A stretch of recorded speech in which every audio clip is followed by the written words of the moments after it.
Hello master, ఏమండే madam గారు, ఇవాళ నేను చూపించే ఎగ్ డ్రాప్ కర్రీ వేడి వేడి అన్నంలో కలుపుకోవడానికి భలేగా ఉంటుందండి. కూర ఫ్లేవర్ అంతా కోడిగుడ్డులోకి ఇన్ఫ్యూజ్ అయ్యి అన్నంలో కలుపుకోవడానికి గ్రేవీతో చాలా అంటే చాలా బాగుంటుంది. బిగినర్స్ కూడా చాలా తేలిగ్గా చేసేయచ్చు. ఎగ్జాక్ట్ గా అరగంటలో తయారైపోతుంది. కోడిగుడ్డుతో సింపుల్ రెసిపీస్ కోసం చూస్తుంటే గనక ఈ రీల్ ని మిస్ అవ్వద్దు. ఒక 3 మీడియం సైజ్ ఉల్లిపాయల్ని ఎంత సన్నగా వీలైతే అంత సన్నగా, 1.5 మీడియం సైజ్ టమాటోల్ని చిన్న చిన్న ముక్కలుగా, 4-5 పచ్చిమిరపకాయల్ని చక్రాలుగా, అలాగే కరివేపాకుని కొత్తిమీరని కడుక్కొని కొత్తిమీరని సన్నగా తరిగి పక్కన ఉంచుకోండి. అడుగు ఫ్లాట్ గా ఉన్న బాణల్ని పెట్టుకొని సరిపడా నూనెను వేసుకోండి. నూనె వేడెక్కిన తర్వాత కోసి పెట్టుకున్న ఉల్లిపాయ పచ్చిమిరపకాయల్ని, ఒక చిటికెడు ఉప్పుని వేసుకొని ఉల్లిపాయలు మంచిగా మగ్గిపోయి లేత బంగారు వర్ణంలోకి మారేదాకా వేపుకోండి. ఈ కూరలో కొంచెం కారం ఎక్కువగా ఉంటేనే బాగుంటుంది. మీ రుచిని బట్టి పచ్చిమిరపకాయలను అడ్జస్ట్ చేసుకోండి. ఉల్లిపాయలు వేగిపోయిన తర్వాత కోసి పెట్టుకున్న 1.5 టమాటో ముక్కల్ని వేసుకొని టమాటా ముక్కలు పంటి కింద తగలకుండా ఉండేలాగా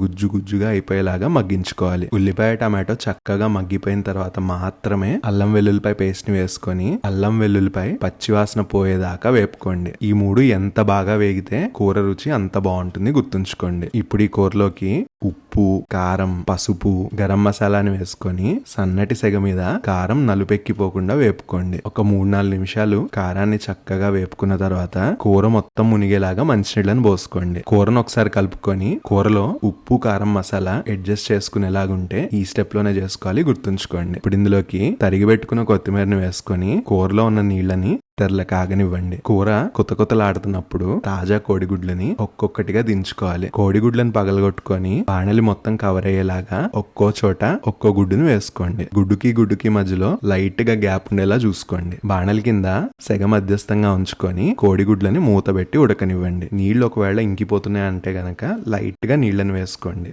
మధ్యలో కోడిగుడ్లను కదుపుతూ ఒక ఫోర్క్ పెట్టి కోడిగుడ్డు ఉడికిందో లేదో చూసుకోండి. అప్రాక్సిమేట్ గా 7-8 నిమిషాల తర్వాత కూర దగ్గర పడుతుంది. కూరలో లైట్ గా చెమ్ముండేలాగా దించేసుకోండి. ఒక 10 నిమిషాల తర్వాత అది అలుముకొని సూపర్ గా ఉండే ఎగ్ డ్రాప్ కర్రీ తయారైపోతుంది.